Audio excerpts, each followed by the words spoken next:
Hi everybody, this is Brenda with mypastorswifedesigns.com. Today I want to show you how to build a steampunk owl using the Owl Builder Punch, a couple of our papers, and some gears and that sort of thing.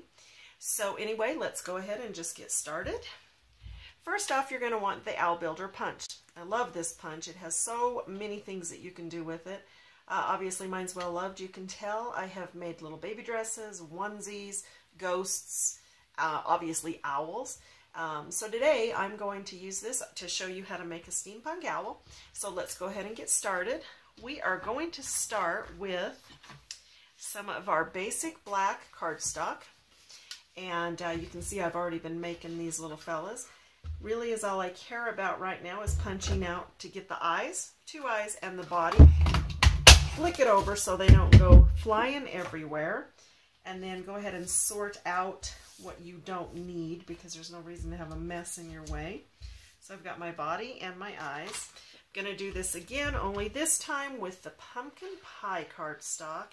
This time I want the body and the beak. Those are my two focus pieces that I want out of this one. Again, flick it over so everything doesn't go flying. So the body, the beak, get all this junk out of my way. Then I want my white cardstock, and again this one I'm just going to want the eyes, so I really don't care how much I punch or don't punch. It looks like I'm going to get it all, but it doesn't really matter. You want the eyes over here, flick it over, things go flying, and you're going to want to just really, honestly, you're going to keep a little highlight. And then you're going to keep these two big eyes right here. Everything else we're just going to push over here. Maybe I'll make a white owl later or a ghost. Then I'm going to want this. And this is, I think it's one of our Christmas papers. You can use anything that you want. Find something you really like. I chose this because I like that it feels like argyle. And it's elegant or Victorian, which the whole idea behind steampunk is very Victorian and very mechanical. Think of the movie Hugo and you'll have that feeling, or the Golden Compass, something like that, where you've got the airships and all of the mechanical and Victorian. So anyway, I liked this, so that's why I used it. I'm going to come in here, and all I really want is just the vest. That's what I'm cutting. Again, flick it over, pieces go flying, and I want to get all of those out of my way so I don't get confused and put something on wrong that I didn't mean to. There's that. Then I took and I used my Big Shot embossing folder, and I used argyle, which I really like for this because I wanted his top hat to have some texture and a little bit of elegance, which again is all about the whole steampunk feeling. You want elegance, and you want you just want it to have that texture. So anyway, I went ahead. I'm going to go ahead and I'm going to use my Owl Builder Punch again. And again, we're going to do the same thing we did for the vest. Go ahead and flick it over and punch it. We're going to get rid of all the junk we don't need and get it out of our way again, because I don't need it in the way, and I certainly don't need it to confuse me. And then I'm going to go ahead, and what I want to show you is on the hat. It's not quite ready because obviously a top hat needs a band. So what I did was I just took that same piece of paper and I trimmed it up on my cutter or my scissors. It doesn't matter. And I'm going to make my band about that wide, that thick. And then I just cut a length of it off because I want to be able to eyeball it once I have it on the hat. And I went ahead, and what I did is I just took my snail, ran a strip of snail on it, then I took my hat, and I like having the embossed images up, and then I just stuck it on there. And like I said, I'm going to trim it down because I don't know exactly how long I want it, but I know that I'm probably going to want, I don't know, probably that much on each side, and so I can trim it down. So my little top hat is ready, my little garbage pile over there, so I've got that ready. Now what we're going to do is we're going to take the little black body, and we are going to trim his feet off. And I'm going to go ahead and I'm going to put some snail on the back of this, and then I'm going to stick it down onto my orange body. I like to line it up with the top because it's easier for me. And then just get it all lined up, stick it down, and we have our little orange feet. Then I'm going to do the same thing with his vest. Well, maybe. Flick it over, and I'm going to just put a couple little strips of the snail on it. And again, like I said, you're going to want to just line it up. I love this because everything just kind of lines up so nicely. And then I'm going to go in and get my paper piercer. I like my paper piercer to get glue dots off for different projects. It's easier for me. I had a head injury, and so fine motor skill issues are kind of a problem for me sometimes. But I say, hey, if I can do it, anybody can do it. If you can overcome that. And I'm going to just put that eye there. Another glue dot, another eye. Stick that on. And I love it because it kind of lines up with the vest. I'm going to do that with the black as well. We got our little black eyes, his pupils. And I'm going to want him to look up, I think. So let's go ahead and just put that there. And then I'm going to do one more. I'm going to put that on. We're going to flick him over. Now, I'm going to go in with my multi-purpose glue, my Tombow. I'm going to just put a little dot right here because we're going to highlight just the one eye. The other eye is going to have gears in it because, like I said, he is steampunk. You use that to pick it up because, like I said, my fine motor skills are bad. But that works great. And then I'm going to take my white gel pen because I like his little eye to have just a little more highlight than just that because it just brings life to it. And I'm just going to put 2 dots there. All right, so that we're good to go. Now, is what we're going to do next is I have a couple of, I've got some gears that I purchased. I think I got these on eBay. Just, I think it was watch pieces and parts and that sort of thing. And I'm going to choose 2 of these gears because gears are never just in ones.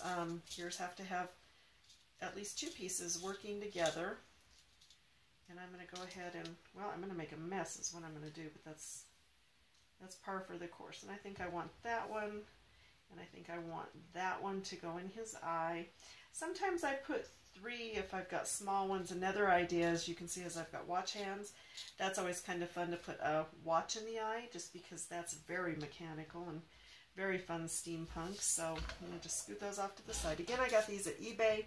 I think I paid about, I don't know, a couple dollars for a small package of them, and they go a long way. I've had these for a long time, and it just seems like I'm always using them for something. Again, at least 2, and if you've got a small thing that you like, maybe 3. So there's that. I'm going to go with 2 in this eye. And then, as you can see on this little guy, I actually went ahead and put a gear piece or a watch piece on his beak. This little fella got one on his foot. So, you know, it just depends. Anyway, so we're going to go ahead with the Crystal Effects. I love this stuff. I love how it gives depth, and it also acts as a glue, which is nice. And I'm going to go ahead and I'm going to just put this right on the eye. And it takes it a little while to dry. Sometimes I think it really depends on your climate. Sometimes around here, everything dries fast because I live in a real dry climate. But, you know, again, it's all just dependent on, I suppose, how much you use. And then, again, is it humid today or not? Be careful when you're working your hands with it so you don't stick your finger in it and end up with a, you know, a fingerprint or something like that. All right, so we're going to go ahead and set that aside. I'm going to grab my little gears and I'm going to drop them right into the, well, I was going to try to drop them. I think I've got some sticky on my tweezers, but I'm going to drop it right into the Crystal Effects because it's going to act as a glue as well, which I like that idea. Go ahead and put my other gear just, oh, come on, tweezers. There we go, into the eye. All right.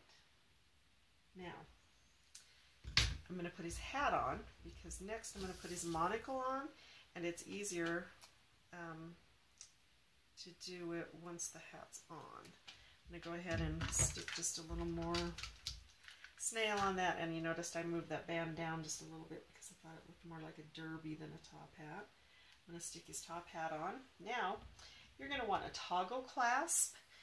You can pick these up at any jewelry store in the findings department.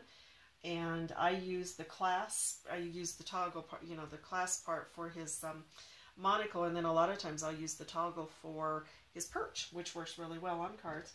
I'm going to use an 8mm jump ring, and it's a split ring, so you can obviously split it like I have here. And I do, like I said, this is a struggle for me, so use all the tools that you have available. And then I'm going to go ahead, I've got a little piece of chain, again I found it in the findings. Get whatever's available, and they don't have to match. In fact, with steampunk, you really don't want them to match because the idea is all these different gears and found pieces that they use to fix or make or whatever. All right, I'm going to grab my toggle by this little hook. Again, making it easy for me. I'm going to drop that right on the eye, and it is going to set right into that crystal effects, which is great. Now this chain's a little longer than I wanted it, and so I'm going to wait until that dries to clip it. But is what you want to do, well, maybe I can clip it. Let's try. Let's carefully try. I'm going to take and just snip that right there. And chain's going to go flying, but that's okay. I'm going to use a little bit more of my Tombow. I'm going to make it and put a little dot of it right here. It's kind of like his pocket where his chain's going to go in. And then I'm going to just pick it up with my tweezers, maybe, and wrap it around and drop it into the glue spot. It will dry clear and it'll be like that. Then I'm going to take my, well, I thought I was, my beak. I'm going to stick another glue dot on it, and I am going to just put it on the beak, and then you may have to shape this down just a little, not too bad. And then, when he's dry, you're going to put the beak on. I've got one over here that has dried, and I'm just going to stick the beak, well, maybe, right about, well, you can see, and I just want to put it above the eyes a little bit, so that it's on there, or is what you can do if you're quick is you can put a spot, just a dot of your Tombow, put it right where the beak goes, grab your beak and set him on. If you can, it's kind of fun to just kind of get it tucked under that monocle a little bit while your stuff's just a little wet still. It'll just go right in there, and there you go. There is your little steampunk owl. Like I said, I have a lot of them because I've been working on this. Again, just use your imagination for their gears and their little pieces, and make them your own. They are super easy, super fast. Again, the Owl Builder Punch is just awesome, and there's so many things that you can do with it. Next time when we get together, I am going to make a video showing you how to make a card using your Steampunk Owl. And I just want to thank you for visiting with me today and watching my video. And again, this is Brenda with MyPastorsWifeDesigns.com.